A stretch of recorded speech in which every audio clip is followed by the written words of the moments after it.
신앙생활의 3요소는 믿음과 사랑과 소망입니다. 이 신앙생활의 3요소 가운데 가장 기본이 되고 중요한 것은 믿음입니다. 믿음이 가장 중요한 이유가 있습니다. 그 이유는 첫째로 창조주 하나님께 대한 확실한 믿음이 있어야 하기 때문이에요. 또 하나는 하나님의 말씀에 대한 확신의 믿음이 있어야 하기 때문이에요. 또 하나는 인류의 모든 죄 문제를 해결해 주신 구주 예수 그리스도를 확실하게 믿는 믿음이 있어야 하기 때문이에요. 마지막으로 성령님에 대한 확실한 믿음과 체험이 있어야 하기 때문입니다. 이 삼위일체 하나님의 진리에 대한 확실하고 바른 믿음이 있어야 우리가 신앙생활을 올바르게 할 수 있기 때문에 믿음이 가장 중요한 것입니다. 믿음이란 사실 추상적이고 관념적인 용어입니다. 그러나 믿음이란 우리의 마음과 정신과 생각과 인격과 이성에 대한 올바른 확신이 있을 때에 믿음의 역사가 나타나는 것입니다. 믿음이 그냥 생기는 것이 아니라 사안이 매우 중대하면 중대할수록 사면 초가에 빠지면 빠질수록 내 힘과 능력으로는 도저히 헤쳐나갈 수 없다고 생각될 때에 믿음이 생기게 되는 것이고 믿음은 견고해지고 믿음은 커지는 것입니다. 그래서 믿음이란 인생의 가장 밑바닥에 빠지면 빠질수록 견고해지고 승고해지는 것이 믿음입니다. 그래서 믿음이란 말에는 절대적인 신뢰가 있고 절박함이 있고 믿고 의지할 다른 것이 전혀 없다는 것을 나타내며 일편단심으로 믿고 맡기고 의지하는 것입니다. 그래서 사안이 중대하면 중대할수록 사면 초가에 빠지면 빠질수록 믿음은 더 커지고 견고해집니다. 인생의 가장 절망적이고 밑바닥에 처할 때 믿음은 가장 커지고 승고해집니다. 그래서 믿음은 역설적입니다. 오늘 본문에 나오는 가나안 여인이 바로 그런 환경에서 믿음을 가졌습니다. 이 가나안 여자에게는 오직 예수님에게만 믿고 매달리는 것, 이것밖에는 어떤 의지할 곳도 의지할 대상도 가지고 있지 못했습니다. 오늘 본문에서 예수님은 전도에 본거지요 갈릴리를 잠시 떠나 시돈과 두로 지역, 지금의 레바논 지역으로 이방인 지역으로 가셨어요. 예수님은 평소에 이방인의 길로 가지 말라고 경고하셨을 정도로 이방에 가는 것을 경계하셨습니다. 그러나 이방인을 경계하고 이방인들을 배척하라는 뜻은 아닙니다. 우리 믿는 사람들이 믿지 않는 불신자들과 함께 엉애를 같이 매는 일을 하는 것은 우리 믿는 성도들에게는 많은 손해를 가져오게 한다는 사실을 우리는 깊이 알아야 합니다. 마태복음의 이 본문과 병행기사인 마가복음 7장 24절에서 30절에 나오는 이 여인은 두로 지방에서 만난 수로버니게 여인이라고 말하고 있습니다. 예수님이 주 무대인 갈릴리 지방을 떠나서 이방으로 가신 것은 아마 유대교의 종교 지도자들인 서기관들과 바리새인들과의 충돌을 피하기 위해서였을 것입니다. 그리고 좀 쉬고 싶기도 하셨을 것입니다. 그런데 여기서 한 가나안 여자가 나와서 소리를 크게 지르면서 외칩니다. 주 다윗의 자손이여 나를 불쌍히 여기소서. 내 딸이 흉악하게 귀신 들렸나이다 라고 외치면서 예수님을 주님이라고 다윗의 자손이라고 메시아로 크게 외치면서 따라오고 있었습니다. 이런 광경은 정말 놀라운 일이 아닐 수 없었습니다. 본토의 율법 선생들과 하나님의 법을 가장 잘 지킨다고 하는 바리새인들이 예수님께 시비를 걸고 방해를 하면서 귀에만 있으면 예수님을 죽이려고까지 하는 상황에서 전혀 생소한 곳 이방인인 가나안 여인이 예수님을 향하여서 주님이라고, 다윗의 자손이라고 부르짖는다고 하는 것은 정말 깜짝 놀라운 일이 아닐 수 없습니다. 그런데 마가복음에서는 이 여인이 헬라인이요 수로보닉의 족속이라고 말하고 있습니다. 그래서 이 여인은 유대인과는 전혀 상관이 없는 이방인입니다. 유대의 본토에서 배척을 받고 이방으로 떠나온 예수님은 이방 여인의 이 놀라운 신앙 고백에 감동을 받지 않을 수 없었습니다. 이 여자는 길을 가다가 우연히 예수님을 만난 것이 아닙니다. 오직 자기 딸의 병을 고치기 위해서, 오직 예수님만을 만나기 위해서 왔다는 사실을 알 수 있습니다.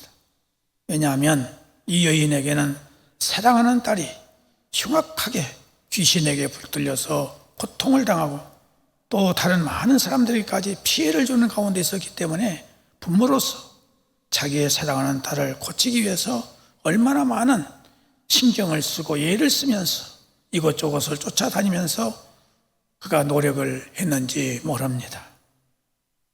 그러던 중에 예수님에 대한 소문을 듣게 되었습니다.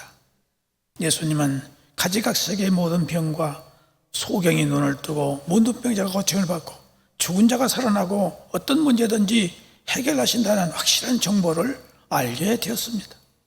그래서 자기 사랑하는 딸의 문제를 해결하기 위해서는 오직 예수님만을 만나야 한다는 절박한 마음과 예수님은 자기 사랑하는 딸을 고쳐주실 것이라는 확실한 그리고 확신한 믿음을 갖게 되었습니다. 여러분, 믿음이란 바로 이런 믿음을 가져야 됩니다. 예수님 밖에는 절대적으로 의지할 분은 없다. 그래서 이 여인은 예수님을 만나기 위해서 이곳저곳을 수소문하여서 해서 예수님이 계시는 곳을 알기 위해서 온 마음을 쏟아 이곳저곳을 찾아다녔습니다. 가나안 여인은 예수님이 계신 곳을 알기 위해서 푸른 천리하고 찾아다니다가 예수님이 계신 곳을 알게 되었습니다. 그래서 예수님이 계신 곳을 향하여 열심히 찾아가서 예수님 계신 곳에 갔을 때 큰 소리로 주 다윗의 자손이여 메시아여 하면서 자기 딸을 고쳐주시라고 연거푸 소리를 지르면서 애원을 했습니다. 그런데 그럼에도 예수님은 여인의 말에 아무 대꾸도 하지 않으시고 제자들과 함께 길만 걷고 계실 때에 제자들의 마음에 딱한 마음이 들어서 예수님께 여쭙니다. 예수님, 저 여자가 뒤에서 이렇게 시끄럽게 소리를 지르오니 저 여자의 딸을 고쳐서 보내소서라고 요청을 드렸습니다. 제자들은 예수님께서 저 여자의 딸의 문제를 해결하실 수 있으시므로 저 여자의 딸을 고쳐서 돌려보내시라고 요청을 했던 것입니다. 여기서 우리는 제자들이 예수님의 능력에 대한 확실한 신뢰의 믿음을 가지고 있었다는 사실을 알아야겠습니다. 오늘 우리들도 예수님의 제자들과 같은 예수님에 대한 믿음이 있는가를 점검해보는 시간이 되어야 하겠습니다. 어떤 어려운 문제를 안고 있는 분에게 당신의 문제를 해결받을 수 있는 길은 오직 예수님을 만나야 한다고 당당하게 권할 수 있는 그 믿음을 우리 모두가 가져야 할 것입니다. 그런데 예수님께서 제자들에게 말씀하시기를 나는 이스라엘의 잃어버린 양 외에는 보내심을 받지 아니하였노라고 냉정하게 말씀하시므로 제자들은 가나안 여자를 위해서 더 이상 도와줄 수 있는 길이 막혀버리고 말았습니다. 그때 여자는 계속해서 큰 소리로 외치면서 예수님을 향하여 다윗의 자손이여 나를 불쌍히 여겨 주소서 내 딸이 흉악히 귀신 들렸나이다라고 간절히 애원을 했습니다. 그런데 이 여인이 주님을 향하여 이처럼 간절하고 애절하게 부르짖는 데는 이유가 있었어요. 이 가나안 여인은 그동안 사랑하는 딸이 흉악한 귀신에게 붙들려서 고통당하는 모습들을 오랫동안 이곳저곳을 쫓아다니면서 딸을 고치려고 수많은 고통과 애를 쓰며 물질도 허비하면서 고생을 했던 것입니다. 그러던 중에 예수님만이 자기 딸의 문제를 해결해 주실 수 있는 확실한 믿음을 깨닫게 되었고 예수님 앞에까지 가서 불은 천리하고 그는 찾아갔던 것입니다. 가나안 여인은 예수님을 향하여 다윗의 자손이여 메시아여 하면서 체면도 염치도 불구하고 예수님께 찾아왔어요. 그리고 여자가 예수님 앞에 엎드려 넙죽절을 하면서 엘레에손이라고 겸손히 간구를 드립니다. 이 엘레에손이라는 말은 나를 불쌍히 여겨 주옵소서 그런 뜻입니다.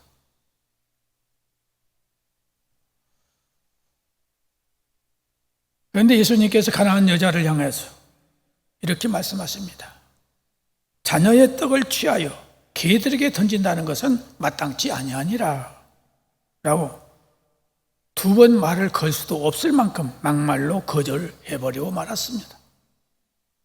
사람이 아무리 미워하고 증오하고 죽이고 싶은 감정이 솟구쳐 오른 사람일지라도 상대방에 대해서 이런저런 좋은 말들을 자꾸 들으면 들을수록 불쌍하다는 생각이 들고 동정심이 생기면 지금까지 가졌던 미움과 증오와 저주와 죽이고 싶은 악감정이라도 녹아지고 사라져서 긍휼, 곧 불쌍한 마음을 갖게 되어 용서하게 되고 자비를 베풀게 되는 것입니다. 그런데 하늘 영광의 보좌를 버리시고 낮고 천한 죄인들의 죄를 용서받게 하시기 위해서 이 세상에 오신 하나님의 아들이신 예수님, 이 세상에 오셔서 가지각색의 모든 질병과 못 고치는 병들을 다 고치시고 심지어는 죽은 자까지 살려주신다는 분이 자녀의 떡을 취하여 개들에게 주는 것은 옳지 않다고 말씀하셨으니 더 이상 예수님께 긍휼과 자비를 구할 힘을 잃어버리고 만 그런 형편인 것입니다. 이런 멸시와 천대를 받았다면 보통 사람 같으면 실망하고 낙심하고 포기하고 또 예수님께 욕설을 퍼붓고 저주하며 온갖 악행을 쏟아내고 돌아갔을 것입니다. 그럼에도 이 가나안 여인은 주여 올소이다마는 개들도 제 주인의 상에서 떨어지는 부스러기를 먹지 않습니까? 저는 개와 같이 천한 계집이 오니 부스러기라도 좋으니 저를 불쌍히 여기사 들개들이 주워 먹는 저 부스러기 은혜라도 저에게 주시기를 애원합니다. 여기서 불쌍히 여겨주시라는 말은 엘레에손이라고 하는데 이 말은 예수님께서 변화산에서 내려오실 때에 간질병으로 고생하는 아들의 그 간질병을 고치기 위해서 아버지가 예수님에게 고쳐달라고 애원을 했을 때에 한 말이 바로 나를 불쌍히 여겨주시고 불쌍히 여겨달라고 하는 말을 했던 것입니다. 간질병에 고생하는 아들의 아버지가 자기 아들을 불쌍히 여겨주시라고 했을 때에 예수님께서 그 아들의 간질병에서 고쳐주셨는데 이 가나안 여자도 사랑하는 자기 딸의 흉악한 기심의 들림에서 고쳐달라고 애원했다 하는 말입니다. 이때 예수님께서 가나안 여자에게 내 믿음이 크도다, 내 믿음이 크도다 칭찬하시고 그 딸에게 괴롭히는 귀신을 즉시 쫓아내 주셨습니다. 사랑하는 성도 여러분, 믿음이라고 하는 건 바로 이런 것입니다. 여러분, 어떤 문제로 인해서 심히도 고통스럽고 괴로우며 동서남북이 꽉 막히고 오고 갈 데 없이 절망적일 때에 나의 문제를 해결할 수 있는 길은 오직 예수님, 하나님, 성령이 밖에 없다는 확실한 믿음과 간절한 부르짖음과 겸손함의 태도가 있어야 합니다. 이 가나안 여자는 자기 딸이 귀신에게 붙들려서 고통당하는 현실을 보면서 얼마나 마음이 아프고 괴로워하며 딸의 문제를 해결하기 위해서 얼마나 마음과 신경을 쓰면서 고민하면서 살았겠습니까? 사람들 앞에 부끄럽고 어떻게 낯을 들고 다닐 수 없는 그 창피한 그 모습을 생각하면서 또 이런 삶을 얼마나 살아야 되느냐 하면서 말할 수 없는 고민 속에 살았을 것입니다. 오직 자기 딸의 문제를 해결해야 되겠다는 일편단심으로 그는 예수님을 찾아 나선 것입니다. 성도 여러분, 우리의 믿음이 생기고 그 믿음이 간절해지고 큰 믿음을 갖게 되는 길은 절박감이 있어야 되는 것입니다. 절박감이 없으면 이런 믿음을 가질 수가 없어요. 수많은 설교를 듣지만, 수없이 예배를 드리지만 절박감이 없으면 은혜가 안 되잖아요. 기도가 안 나오잖아요.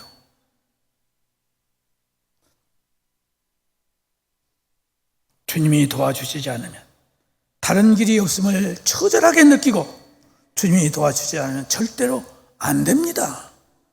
이런 절박감에 빠져야만이 더욱 간절하게 주님을 찾고 부르짖으며 기도하게 되는 것입니다. 주님은 우리의 믿음을 찾고 계십니다. 가나안 여인과 같은 믿음을 주님은 오늘도 찾고 계십니다.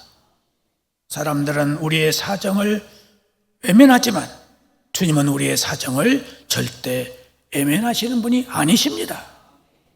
자기의 힘과 노력으로는 도저히 해결할 수 없는 불가능을 깨닫고 절박한 상태에서 목숨 걸고 간구하는 그 믿음을 주님은 오늘도 찾고 계십니다.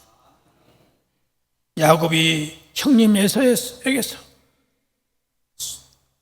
구원받기 위해서 환도뼈가 부러져도 끝까지 천사를 붙들고 애원했던 것처럼 오늘 우리들도 내 문제를 놓고, 가정의 문제를 놓고, 사업의 문제를 놓고, 직장의 문제를 놓고 주님 앞에 부르짖는 기도가 있어야 할 것입니다. 우리도 가나안 여자와 같은 믿음을 갖기를 간절히 기도하는 저와 여러분 되시기를 주님의 이름으로 축복합니다. 오늘 말씀을 통해서 가나안 여자와 같은 크고 담대한 믿음으로 오늘 나에게 처해 있는 불치의 병이나 절박한 문제의식을 가지고 간구해서 사랑하는 자야 내 믿음이 크도다라고 칭찬받으며 문제 해결받는 우리가 되게 하여 주옵소서.